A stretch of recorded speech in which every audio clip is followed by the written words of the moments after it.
This is the Blueprint Podcast, bringing you the latest in cyber defense and security operations from top blue team leaders. Blueprint is brought to you by the SANS Institute and is hosted by SANS Senior Instructor, John Hubbard. And now, here's your host, John Hubbard. In this episode of Blueprint, we talk with Joe Lykowski, Cyber Defense Lead at Dow Inc.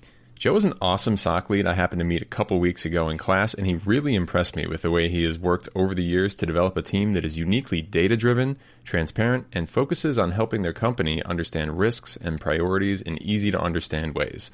In this episode, we talk about SOC measurement and metrics, building a great team, and how a mature SOC can help enable organizations to accomplish their business goals. Stay tuned. Hello, everyone. Today on Blueprint, we have Joe Lykowski, Cyber Defense Lead at Dow Inc. I met Joe when I was teaching Management 551 just a couple weeks ago in Washington, D.C. at the SansFire event there. And he was one of the students, honestly, you just love to have in class.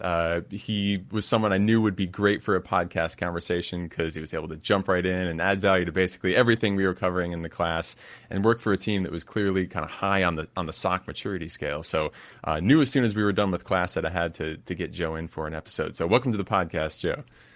Well, John, I appreciate the opportunity to have this conversation, to take the class to the next level, right? And then hopefully bring some of these learnings, not only from the class, but things that I've done at Dow Inc.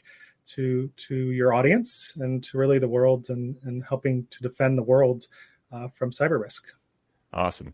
So yeah, looking forward to just kind of vibing back and forth on SOC manager thoughts and building a team and kind of going back and forth on the people, process, technology, and everything else.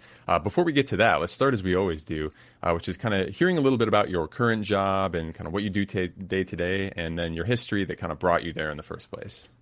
Yeah, so currently I'm labeled as a cyber defense leader. The leader title means I have people. So I have roughly 25 people that report to me in our SOC. So we have a fairly large SOC. So I'm very advantaged to that. Lots of time spent into building that team. Lots of influences and such. And I've been doing this role for roughly 5 years. So for SOC management, that's a long time. I've definitely lived through quite a few experiences. And as you referenced, I was in your course, and I couldn't have been happier to have said, "Holy cow! I went through this course, and we're not doing it wrong." so there's a lot of learnings and improvements and key pieces that nuggets that I was able to pull away. But I left feeling like, wow, we're on the right track, and we can work towards modernizing. I've been at Dow for roughly 15 years. I've done operational technology. I've managed mobile phones and mobile services for our global organization. I've been in various security roles. And prior to that, I worked in academia as a professional right out of college. And so I've seen the side of academia and understand some challenges there. I've done the OT thing, which is very applicable to Dow and really where we're at in the world of critical infrastructure and such. And then and now in probably the hottest and most exciting field you can probably be in technology, because every day is different. And so I plan to do this into the near future, into the distant future, and probably into retirement. So this is exciting stuff. Yeah, very, very fun job. One of the things I'm always talking about when people ask what it's like, being a SOC manager or working in a SOC, it's like, it's a different challenge every day. And that's a beautiful thing. Love the variety in the attacks and attackers that you see and just the different problems you always have to come up with new solutions to. So glad you're kind of on the same mindset as me on that one. I could tell when we were talking in class as well. One initial question to get us kicked off here. One of the things that caught my attention when we had talked about it throughout the course was you had a lot of really solid, I would say, maturity and developed metrics for your team. Every time we were bringing up, like, how do we measure something? How do we know we're making improvements? How do we get ahead of these sorts of things? You seem to have an answer immediately, right? Could you speak a little bit about your team's approach to metrics and how you use that to drive your day-to-day work over at Dow? Yeah, so when I came into the role, it's probably what I brought to the team is I came from a service management role, like I said, managing mobile phones, and And there I had all the costs and the carriers and all the things, and really had to run a business more or less inside of Dow for our mobile services. And I took that service mindset into the security operations and said, we need to measure. We need to understand what are we seeing, and then build those images, those dashboards, those reports. And surprisingly, with all these reports and all these images, we can find trends. We can say that on a Tuesday, we're going to have more tickets than on a Saturday, or so on. And we can say that this is how many alerts we're going to have of this type. And it's very predictable, which is really odd for me, especially at first. But we've learned to really play off those. I can look at something very quickly and say something's wrong, or something's not functioning as it should be, just by simply seeing the numbers for the day, or even the last couple hours. So it's kind of a comfort. Obviously, you don't want to get ever too comfortable in that, because this is unpredictable. These aren't things that we control. We don't control how often we see suspect events. But transparency was the big driver there. Is security before I entered the team, I feel at least, it was more secretive, right? We didn't want to share, because that showed vulnerability. That showed that we were human, that there was issues. And I said, you know what? I'm going to start putting numbers out until I get told not to. So I didn't really ask, and I just started creating reports and started to build an audience. And to that same point, we actually have a monthly, more or less, podcast, a briefing that anybody in the company can join. And so we share our numbers, we share real cyber cases, we share opportunity areas, we share news. So we spend an hour, myself and various members of the team, just really geeking out with anybody in the company that wants to hear what is going on. So it's not always a positive message. Sometimes it's a great message, right? But it's a real message. And I think that is something that, as anybody running a security operations center, a security team, you've got to share the numbers. You've got to know your numbers, and then you've got to share what's happening in your org. If not, it's in the news, and nobody really says that's happening to us. But when you say, this is how many antivirus alerts we had this month that were true positive, that all of a sudden starts to wake some people up. And you say, hey, this is how many systems we have that we know are exploitable in the wild. And you tie that back to a business who has a manager that's in charge of that business. Now all of a sudden it's gamified, it's important. People don't want to be on the top of the list, right? So we really try to expose ourselves with ourselves, so that we can create a more secure environment and make security everyone's challenge. Yeah, I love that. It sounds like there's a whole bunch there that we can dive into. Some of the things I kind of locked onto there, that just the idea of transparency and what the SOC is doing. A lot of times, it's that room that's locked away with people doing something in it, and no one really knows, like, are they helping? Are they just sitting around, right? And so the fact that you're able to do that and now have support to share that information out, and then can also back that up, it sounds like, with data to show that, hey, this sharing is helping and helping get our story out. That's an amazing kind of thing to hear, and I think something that a lot of companies would benefit from.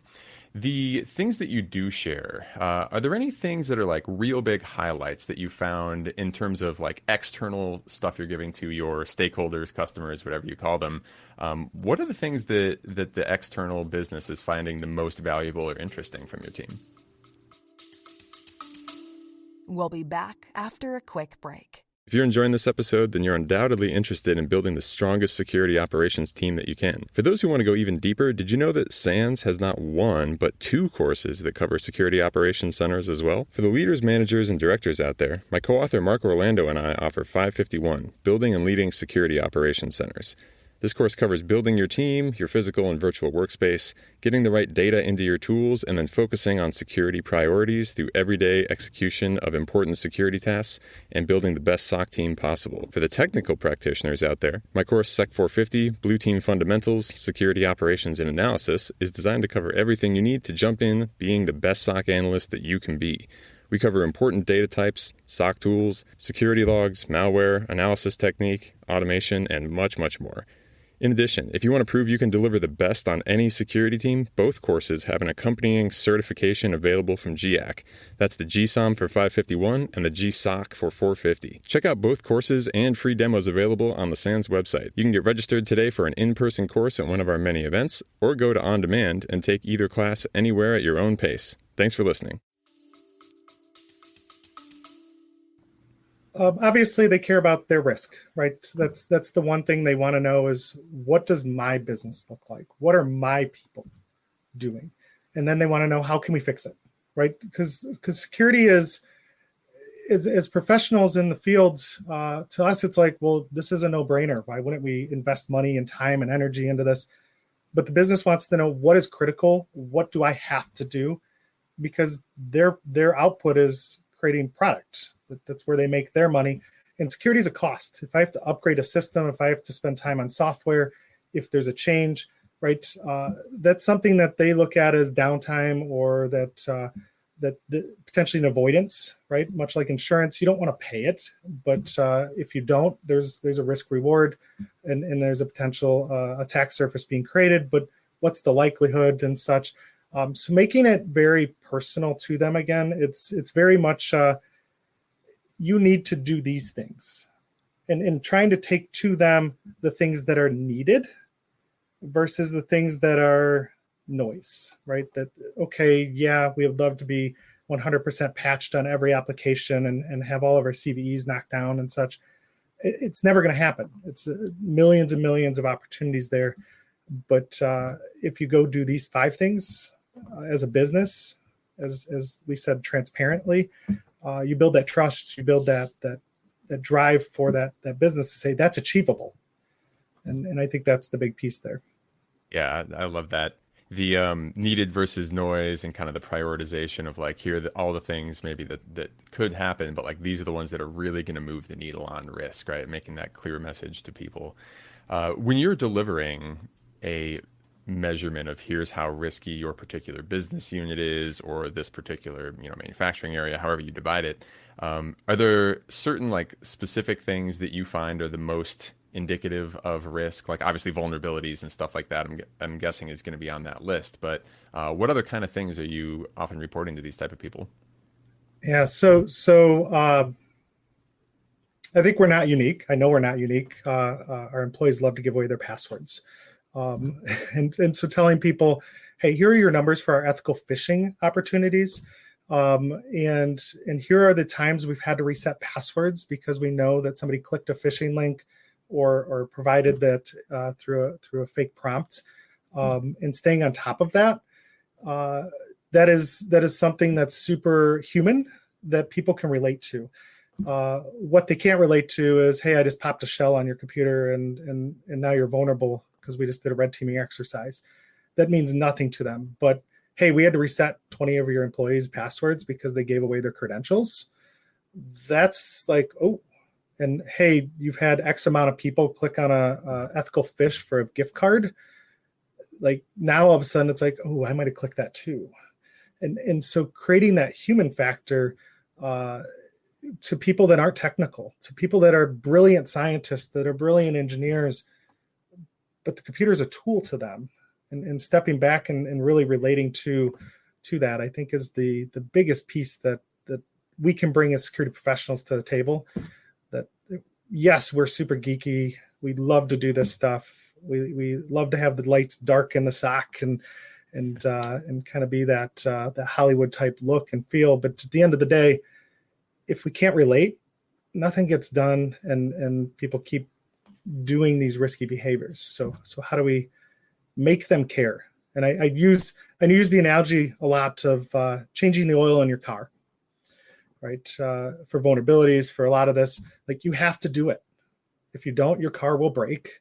And so it's not something any of us enjoy doing. And now that we have electric cars, maybe it's less important.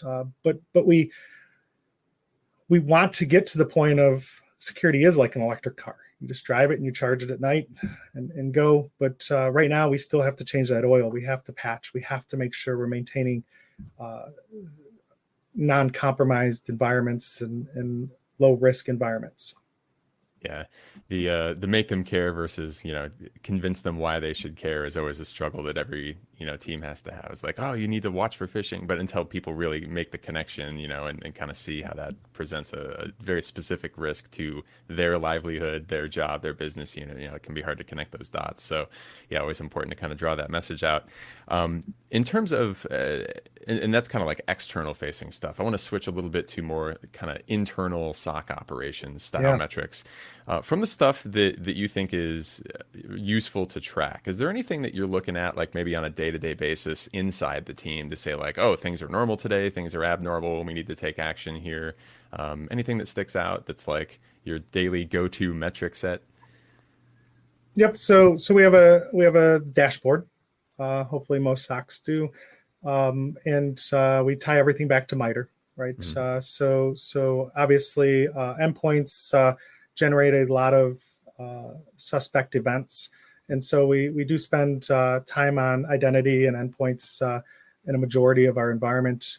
Network is important also. All the different areas have their importance, but we're probably going to spend a majority of any given day understanding endpoint type activities. Somebody went out to a website, downloaded a piece of software, and it executed in an interesting way. Or somebody went out to do some fantasy football and chose to download a JavaScript and execute it. And it's interesting, right? What could that be? And then again, the identity, we're very fortunate to have very mature identity protections and such. And so we can look for impossible travel, and we can look for abnormal logins in general, and in regions of the world where people are logging in and ask the question, hey, are you on vacation? Are you in this area? And so we do a lot of that as proactive to get a true understanding of, are we seeing something that we can line up to a risk, or are we seeing something that's just normal behavior for humans and allowing business to happen, right? That's the other thing from a security perspective. We could lock everything down and take away the humans and we'd be great, but then we don't make money and we don't ultimately meet our objectives of enabling the business versus preventing the business from functioning. Yeah. The interplay between productivity and security, right? Isn't that other battle that every SOC is trying to fight all the time? And that's the other thing I'm always pointing out, especially in the other class in 450. Talking to newer people, and a lot of the time in that class, it's like, I know you have all that energy to go turn on every security feature and everything, but you got to remember, like, big picture, right? We're here to make sure this machine can run, not just focus on this kind of local optimization of make the SOC as secure and everything as secure as it can be from the SOC's perspective. We have to keep the big picture in mind.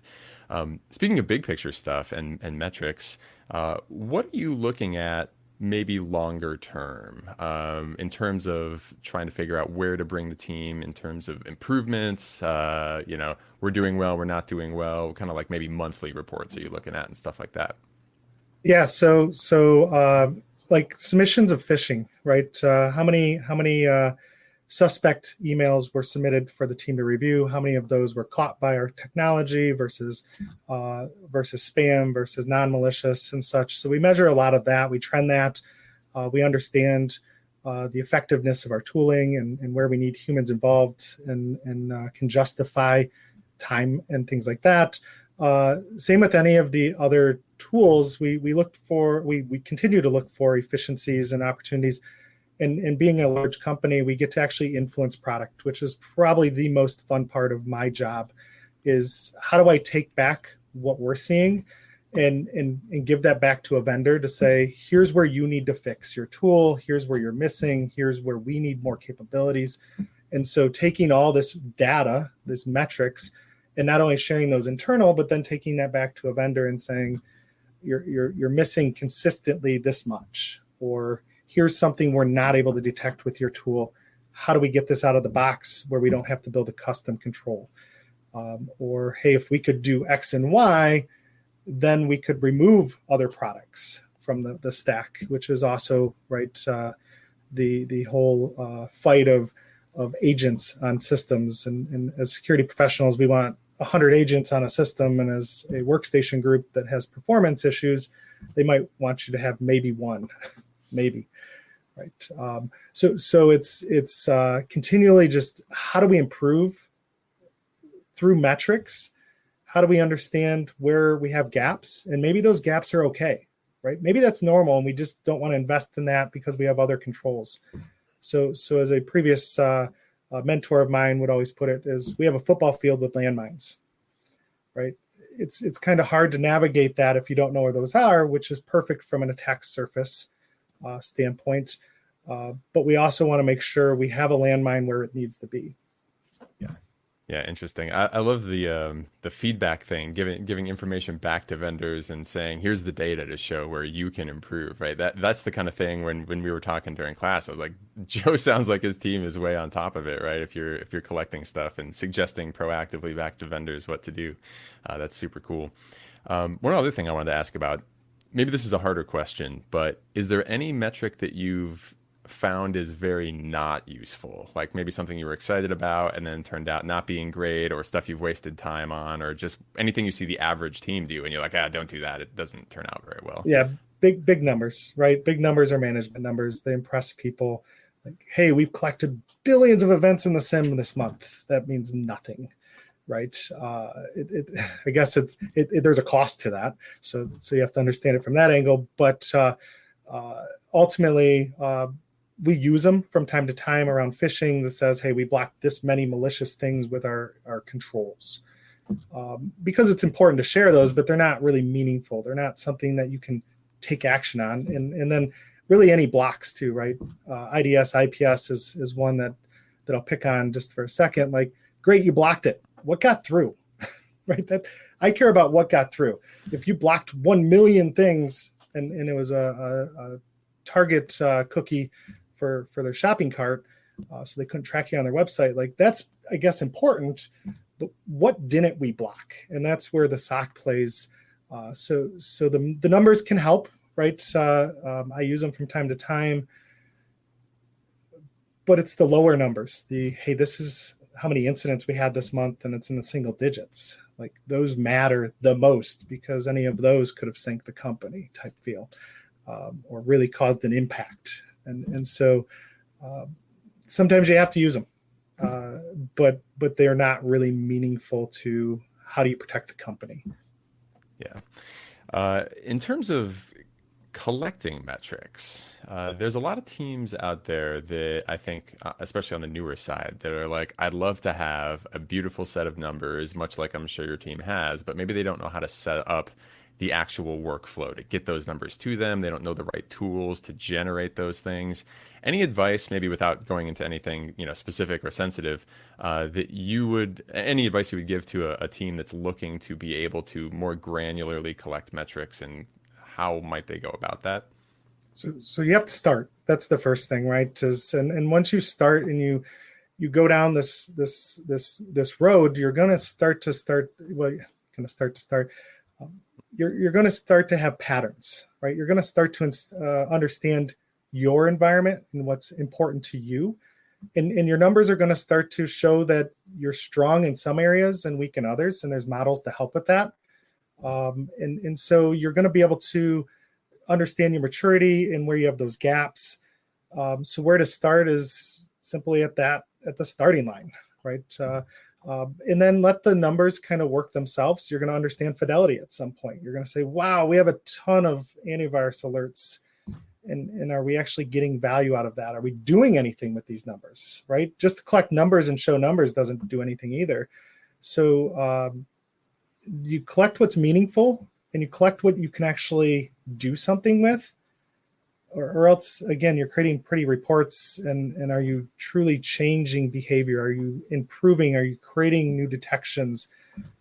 So you've got to take on what you can as a SOC. Also, I've talked to much smaller SOCs, people with like 2 or 3 analysts, and they're like, this is how much we're protecting, and this is what we're doing. And I'm like, oh, you don't know what you're missing. You just haven't been able to dig in and hunt and really get deeper into this data. And a lot of that comes, in my opinion, when you have metrics that start to go and balloon.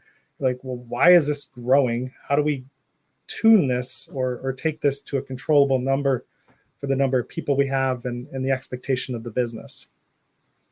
Yeah, The thing that I'm kind of thinking here from that answer is like what we a little bit talked about in class is like the steering committee, right? There's like all the metrics we have to have ultimately, line up to a bigger goal, right? And we have to know what that bigger goal is to aim at what we're going to measure and see if we're hitting it and all of those sorts of things. Is there some process or a meeting or otherwise? I know you mentioned earlier, like we give out metrics that have to do with risk that is specific to lines of business, but is there something that other groups are telling you? Like, how do you make sure you're delivering what everyone is wanting, aside from just telling them what you think they should hear?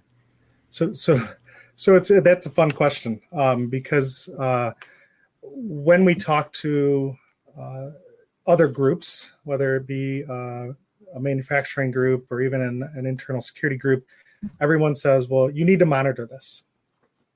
And we'll take that and go, cool, we can monitor that. What do you want us to do with it? And so to spin your question a little bit, we actually throw that back to individuals and say, what are your concerns? What are your risk? What data is important to you? And then when you say it's important, what do you want us to do when we see it? When we alert on that, how do you want us to react?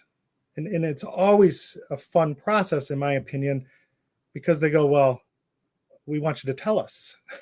It's like, cool, I can tell you all day that you have a risk. What do you want to do about it? They're like, well, we don't know. Or we want you to take action. It's like, well, do you want me to block the system? Do you want me to disable accounts? Do you want me to make it so this can't work?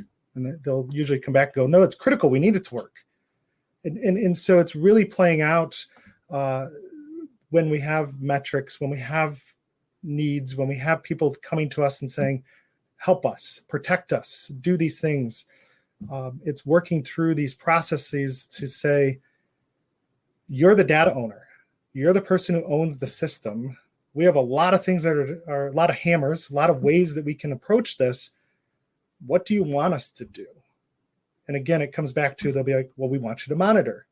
And if you're just monitoring for the purpose of monitoring and you have no response action or no capability to take an action, that's not a place I want to be at. It's not fun for the analysts. It creates a lot of burnout and angst of, like, well, why are we even doing this? This is nothing. We're sending this over. They're not doing anything with it. So you want to create those meaningful actions and really work with the businesses to help them help themselves. So I spun your question a bit, but at the end of the day, it's about the SOC is here to provide a service, and that service has ultimately got a response activity. And if you can't give me a response activity, I don't have a lot I can do for you other than say, look, that looks bad, and sit there and watch it burn with you, I guess. Yeah, no, that's a perfect answer to that question, because that's kind of what I was trying to get towards is I know you have a large diversity of things you are protecting in terms of processes and just very, very different stuff all over the place, I'm sure. And so, in general, when you talk to someone who is not a security person, that exactly like you said, it was like, make sure bad stuff doesn't happen, right? And so like, yeah, we all kind of know like that's what we're here to do, but then getting them involved and they're like, and then what, right? If it does happen, that's something that I think a lot of SOCs also probably struggle with. So how do you deal with the fact that you may have 50 different groups that want different responses in different situations? Do you make up different playbooks that you track and you say, if this thing goes down, these people, we can block it, these people, we have to contact them and ask them? How do you keep all that straight? So the joy of everyone wants to be told, right, is a lot of that. And so we do have playbooks, right? We for major incidents and such. And post the class, we always had a mission statement. So I wrote that years ago with the help of the team. But we wrote a charter, and I really pushed to say, what are my boundaries? What can and can't I do as the SOC, as a defensive organization? And so that's been really interesting to kind of define that. And then it's okay. Obviously, we have more critical environments and such, and we have to be sensitive towards if we shut this down, there could be a safety problem. If we take an action against X and Y systems, maybe there's a regulatory problem, right? So we have to be aware of that, and we also have to be able to notify the appropriate parties and help them make decisions very quickly in some cases. But I also, lack of a better way to put it, I joke that I keep my resume up to date because there will be a day that I have to make a decision that may be wrong, and I'm going to take an action that takes something down, and then later when we Monday morning quarterback it, is, well, why would you make that decision, right? And that's my role, and I live with that. But I also have a great org that I know that I can say that jokingly, right? That even in the charter it states that assuming that we take an action with the right amount of data at the time, and it makes sense to take that action, we're good, right? We need to protect the org. But that doesn't always sit well either. When you tell people like, hey, I have two options. I can protect the company or I can let it burn. I'm going to choose to protect the company. If you don't give me enough data, I'm going to do this. Right? You need to tell me why your system's doing this very quickly. And if you can't, I have a choice to either do nothing or do something. And so it's sometimes awkward. It's sometimes very stressful and hard when you're working with individuals that are like, well, you can't take this down. It's critical. And it's like, I can take it down and it's critical. So make a decision. Help me. Yep. That sounds very much like the conversation of, good decisions versus good outcomes, right? Is like you can make a good decision and have something bad happen kind of as a result, but you only knew what you knew at the time. And it wouldn't be a crazy thing to take that action, but then you find out later on, oh, that was an expensive or incorrect action to take, but we couldn't have possibly known it because we didn't have what we needed, right? So I was just at Blue Team Con this past weekend in Chicago, phenomenal conference. Jake Williams used the quote, the best bad plan. And that just resonated. Sometimes you have the best bad plan. Yeah, that's a great way of putting that. You also had brought up speed in making decisions, right? And we know that being able to jump into action is an absolutely critical thing for any SOC team to be able to do when that moment comes. The attackers are continuing, and if you're trying to catch them, and it takes you 3 hours to get approval to do something, they're going to be 3 steps ahead of you already. Anything that you would recommend to SOCs that are maybe building up to make sure that when that moment does show up, how do you make sure the team is ready to, strike in whatever way is necessary or makes sense at that time? Yeah, it's hard. This is where hiring good analysts and people that are not going to more or less falsify or hide behind the data, right? They can go, well, that's not important. Or I think as you put it in the class, right, being able to make sure that all tickets are important and that we're focused in the highest priority, but that we don't create a sense of, well, I don't know how to do those, so those get ignored type scenario. In prioritizing upfront, like ransomware is important. That's probably a priority one for most organizations, and we're going to try to respond to that very quickly versus something that is more contextual or supporting data. Again, if you have a block in an IPS and it's not very large quantity coming through for that, that's important, but it's contextual, likely. So prioritizing that with the analyst, but then also giving them the backing, right? My role is also that everything comes to me. Everything falls on me. My team makes a bad decision, that's on me. And they know that, and giving them the opportunity to make mistakes because they will happen, and that they're more or less protected. Again, if they're making sound decisions that have some thought put behind them, because sometimes we have to be quick, and we're wrong a lot, unfortunately. But we like to fail safe, right? We'd prefer to put somebody in isolation and then have to apologize later versus, I wasn't positive, so I let it be, right? And so speed is important. Speed can also, you act with the data you have. And I think that's the big piece there is if you have very limited data, you still act with what you have. Mm-hmm. Even if it's super hard to make a good decision in that case, right? You always got to look for how can I enable myself to make the best possible decision at the time, and this is the data I have. Yeah, yep. Get yourself that data so when the time comes, it's not like I have nothing here. What am I going to do? Yeah. And if you have nothing, you have to still make a decision. Yeah, and even then, right? You still got to do your best.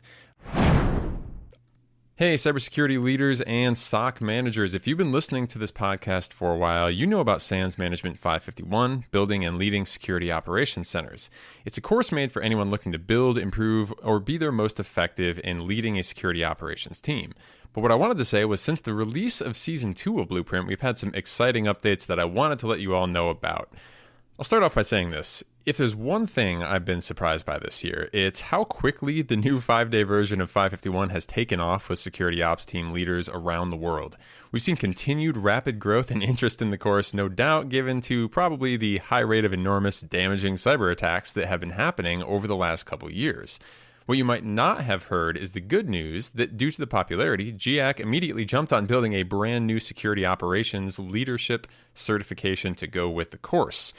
So now, if you take Management 551, not only will you get 5 days of the standard SANS level of intense hands-on training with exercises, perhaps with Mark Orlando or myself as your instructor, but also a unique chance to be one of the first people in the whole world with the GIAC GSOM certification for security operations management. I'll tell you, this class is really, really fun. If you join us online or for one of our live classes, you're going to be taking the class with a peer group of security operations leaders from organizations all over the world and working with them on labs, facilitated discussions, and on our Cyber 42 exercise, which we run at the end of every day of the course. So this is a highly interactive and social course where you learn not just from the instructors, but also build your network of other security leaders who you can discuss your specific problems with and pick up best practices from as well. How cool is that? If you aren't sure if the course is for you, head on over to sans.org/MGT551, where you can check out the course syllabus and take a free demo section of the class. Thanks for checking it out and hope to see you online or at a conference in the near future. Now, back to Blueprint. Along that answer, you had mentioned a couple things along the kind of team side, right? Getting good analysts, being a good leader, and making sure everyone knows, how things are going to flow. Super open-ended question here. What makes a good team to you, and how do you go about cultivating the right set of people to bring in to make the best possible team? Yeah, so that is super broad, and I love it. Diversity. And as I was talking about with you earlier, diversity of thought, right? So not just a diverse from physical appearance, but how do people think? So different backgrounds, different degrees. Not everybody has to have a master's in cybersecurity to do this job. You may not have a degree. Maybe you just have experiences that come to play, or just a different approach at life. So that's important. Also, the passion, right? So a lot of times when we interview people, it's about, do you live this lifestyle? Not to the point that you're literally working all the time, but is cybersecurity exciting for you? Do you have a passion for this? Are you reading it in the news? Are you trying to get involved in communities and connect with others? I just did some mock interviews at Blue Team Con, and one of the individuals was able to talk a ton about Super Smash Brothers, the video game. And I said, that's the passion you need when you come to an interview. You need to be able to talk about cybersecurity in that same way. And so I'm looking for people like that, right? That are coming and are super geeked about it. They don't have to know everything up front. You prefer that they don't, because you want to be able to grow people too, right? If you're truly at the end of your career and truly an expert, is the SOC the place for you? Maybe. I would love to have really experienced people, but what more can you learn? What more can we teach? The other advantage of a SOC is you have to always want to learn. And so maybe that's a disadvantage too. But to the same point I just made, is anybody coming into a SOC has to be willing to learn, because tomorrow's attack isn't there yet. So we always have to be constantly learning. So people that want to come into a job just to run process, our processes are going to change. And if you don't like change, if you don't like constant evolution, probably not the field for you. So we're going to try to figure that out real quick. Yeah. Yep. Constant change is the one thing you can absolutely count on in this job. In terms of growth, how do you ensure that people are growing and always improving on whatever they could do yesterday, learning new skills, trying new things, especially as a manager, making sure people aren't, cherry picking alerts and stuff like that. Have you come up with training plans or anything in particular that you find works really well? So it's hard. right? So we have a lot of tools. There's a lot of complexity. We try to simplify where we can, but we offer the ability for continual training, though sometimes that gets harder to send people to courses and such, but we do allow webinars. 20% of people's time roughly is spent on go figure out what's going on in the news, go figure out what one of the leading security companies have put out in their reports.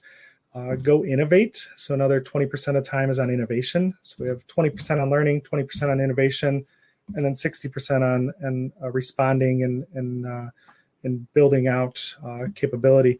So innovation is, you know what, we may not have thought of this. Go hunt, go figure out what the tools are missing. And then the other is do SOC work, right? Which those others fit into SOC work, but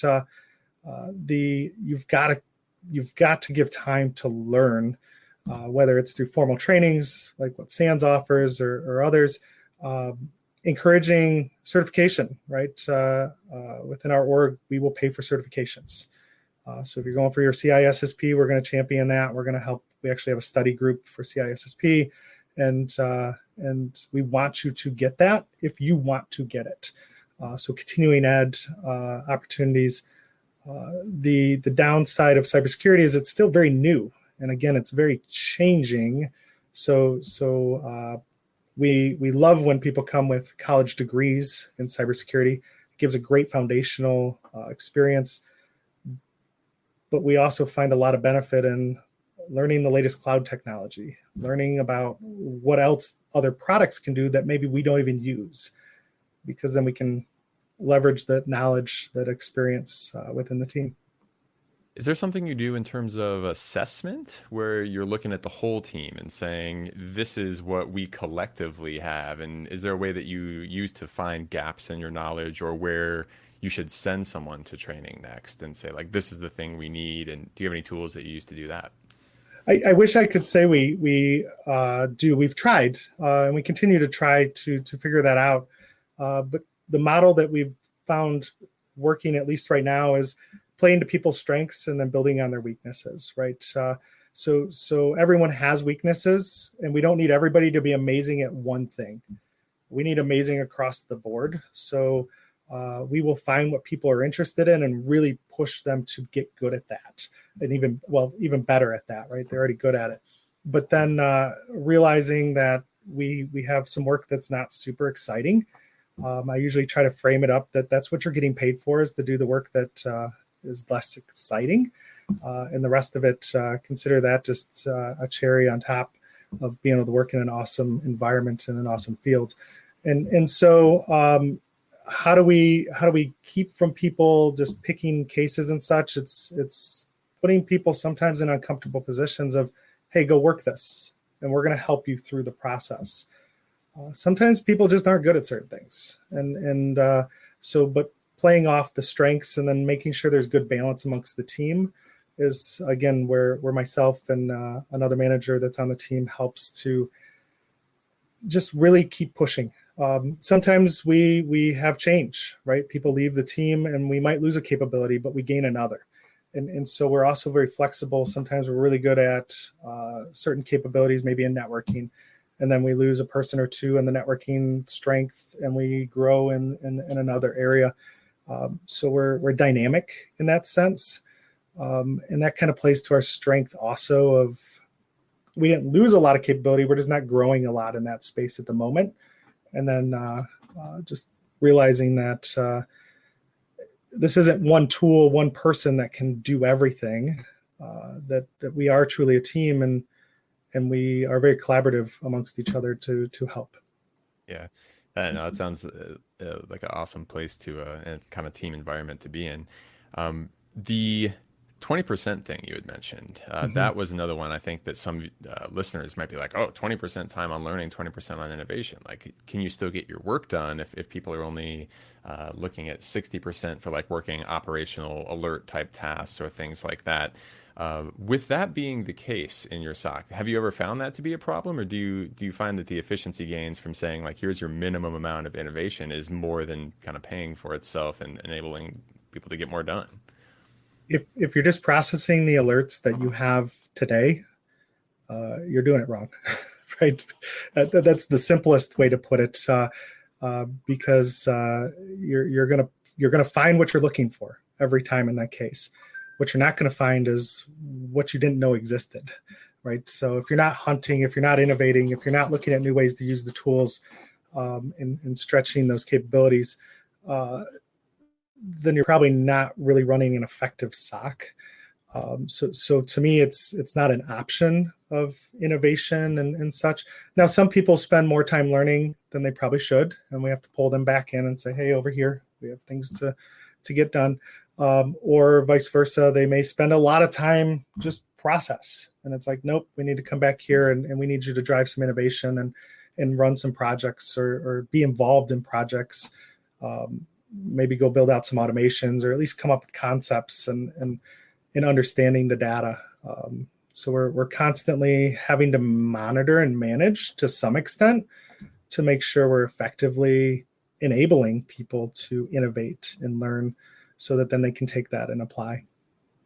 You find that having that kind of ability to freely range and kind of learn certain specialties that appeal to people, or do this kind of innovation work where it's specialty projects and other things like that, is that helping, do you believe, keep people on the team? Because we know a lot of SOCs have burnout issues, and as we had kind of discussed in the course and some other places, like a lack of variety, a lack of feeling like people are moving often contributes to those burnout feelings. And it sounds like you've really nailed, like, hey, you're definitely going to be seeing a variety of stuff and learning. Is that part of your approach to burnout reduction and that sort of thing? And what else might you do in that regard? Yeah, I love the question in the sense that it can cause a lot of burnout too. It can cause a lot of anxiety because here you have to know all this stuff and you got to be bringing all these new things. And that's hard when you're brand new out of college or just starting in this field. And we love taking on very people that just desire to get into this field. We love to take them on. We love the raw talent. But so burnout in general, we've found that what we have a bigger problem with is what's next. How do we grow analysts on our team so that they don't have to leave our company or leave our team to continue their careers? And so we're working very, very aggressively to say there's more to be done here. We've now switched up after the training I took with you is we have a security operations function now, and then we have security engineering, which is still under the SOC, right? So you may start in operations doing more process things and then drive towards innovation, become more of a senior member on the operations side. And then you have career growth where you can switch to the engineering side where you're working on SOAR and you're working on purple teaming and building out atomics and playing maybe the role of a blue teamer in that.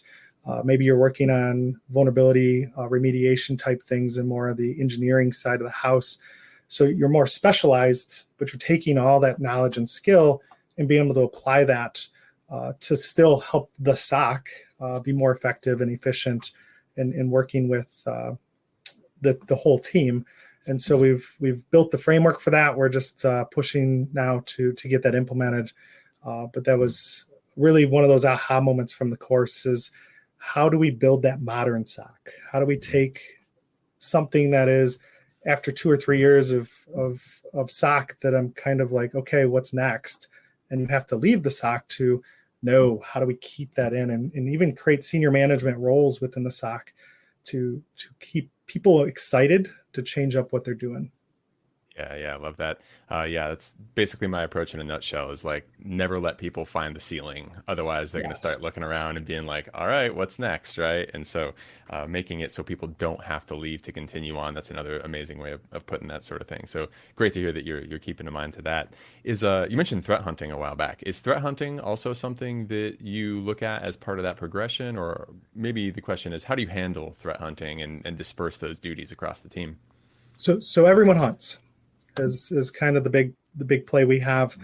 Some are better at it than others, and so we have a bi-weekly presentation that the team, every analyst comes to the table and talks about what they're hunting and what their findings are, and ideally hunts turn into alerts, right? If we can get enough fidelity out of those, and we're looking for things that aren't covered with our products, with those type of things and things that are unique to our environment, and then we have So that's every other week. Then in between that, we have a working session that it's more of a formal working session. Like, hey, come if you have challenges. More of the senior members of the team will help you work on your different queries or ideas of what are you seeing? Do you really appreciate what you're seeing? Is there some fidelity there, or is it just noise?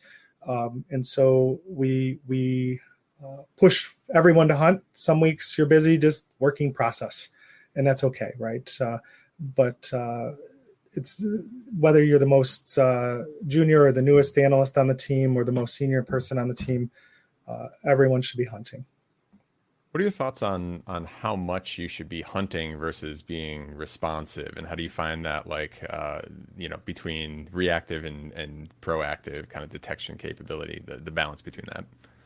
It depends, right? We don't get to predict what work comes in, so we take advantage when we get to be more proactive versus reactive. And if we do a good job at hunting and we do a good job at building out the right alerts and such, we get to be at a point of having more of a tactical response already in place. So if we can potentially auto-isolate a machine, now we get time to respond and we don't have to be in a state of emergency all the time. So in a lot of ways, that's a proactive step, right?